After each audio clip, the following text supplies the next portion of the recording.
walaupun Anas meringkuk di penjara, tetapi loyalisnya di luar. Tidak pernah pudar semangatnya untuk memperjuangkan visi dan misi Anas bin Rum terhadap bangsa ini. Dan sekarang terbukti loyalis Anas telah melahirkan sebuah partai, Partai Kebangkitan Nusantara, PKN.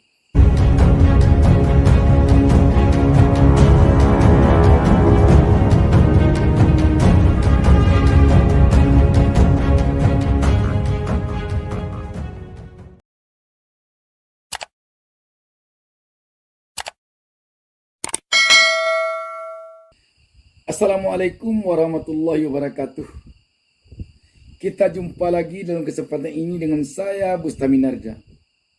Saya senang sekali pada perjumpaan kita kali ini karena saya akan membawa sebuah kabar gembira, kabar mengejutkan kepada penonton channel YouTube Bustami Narja. Sebelumnya saya kembali mendoakan kepada Allah Subhanahu wa taala, Tuhan Yang Maha Esa, semoga seluruh penonton channel YouTube Bustami Narja selalu dilindungi Allah Subhanahu wa taala, Tuhan Yang Maha Esa. Semoga kita selalu sukses. Amin.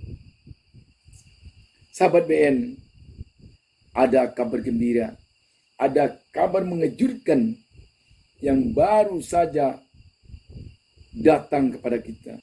Sebuah partai besutan dari loyalis Anas Urbaningrum telah lahir, yang dipimpin oleh ketua umumnya Gede Pasek Suardike. Kita tentu tahu siapa Anas Urbaningrum. Adalah mantan ketua umum DPP Partai Demokrat yang tersandung kasus korupsi oleh KPK di tahun 2014. Pertama, Anas Urbaningrum divonis penjara 14 tahun. Namun setelah mendapat pengurangan dari Mahkamah Agung, dia divonis 8 tahun. Yang diperkirakan pada tahun 2022 ini akan menghirup udara bebas. Kita tahu bahwa di saat Anas Urbaningrum heboh pada tahun 2014, masih ingat di kepala kita bagaimana dulu Anas Urbaningrum di rumahnya di Duren Sawit, Jakarta, dikerumuni wartawan dan loyalisnya. Di saat-saat di suatu malam dia akan berangkat ke gedung KPK untuk mulai malam itu ditahan. Dan sebelumnya yang perlu kita ingat, dalam kasus yang saat itu masyarakat menilai sangat tinggi nuansa politiknya, Anas Urbaningrum beberapa kali mengatakan bahwa dia menjadi ketua umum Partai Demokrat adalah bagaikan seorang anak yang lahir tidak dikehendaki. Ini sangat dalam maksudnya. Dan sangat jelas kemana arah perkataannya. Bisa dikatakan bahwa kemenangan Anas Urbaningrum dalam Kongres Partai Demokrat saat itu, yang berlaga dengan Andi Malarangeng, yang kebetulan dimenangkan oleh Anas Urbaningrum, sepertinya dia tidak mendapat restu dari yang di atasnya. Ini Partai Demokrat. Namun apapun yang terjadi, Anas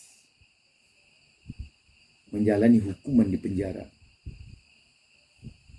Kita masih ingat sampai-sampai Anas waktu itu mengatakan, kalau memang saya bersalah, saya siap digantung di Monas katanya. Tetapi apa yang tidak dikata? Putusan pengadilan telah memvonis Anas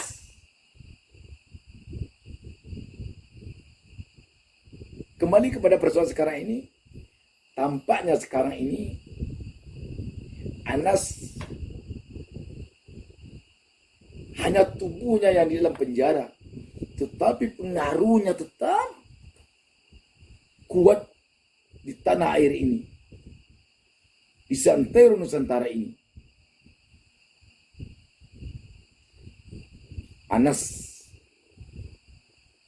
yang mantan ketua umum PB Himpunan Mahasiswa Islam ini, tampaknya di dalam berpolitik tidak hanya sebagai orang kemarin sore, walaupun umurnya masih muda, tapi benar-benar politik itu dihayatinya, menjadi darah dan menjadi daging serta menjadi tulangnya. Sehingga walaupun Anas meringkuk di penjara, tetapi loyalisnya di luar tidak pernah pudar semangatnya untuk memperjuangkan visi dan misi Anas Urbaningrum terhadap bangsa ini. Dan sekarang terbukti loyalis Anas telah melahirkan sebuah partai, Partai Kebangkitan Nusantara, PKN. Dan tentu nanti kita berharap partai ini akan menjadi partai yang benar-benar mampu menjadi tempat bergantung oleh rakyat. Mari kita bacakan satu berita tentang ini. Detik News pada hari Sabtu tanggal 30 Oktober 2021 menurunkan sebuah berita dengan judul "Keluar dari Hanura, Gede Pasek jadi ketua umum atau ketum Partai Kebangkitan Nusantara." Jakarta. Gede Pasek Suardike telah resmi menyatakan keluar dari Partai Hanura. Gede Pasek kini memimpin partai baru, yakni Partai Kebangkitan Nusantara atau PKN. Partai ini merupakan besutan loyalis Anas Urbaningrum. Hal itu diungkapkan salah satu inisiator PKN, Sri Mulyono, dalam keterangan tertulis Sabtu 30 Oktober maksudnya tahun 2021. Sri Mulyono diketahui terpilih sebagai sekjen PKN.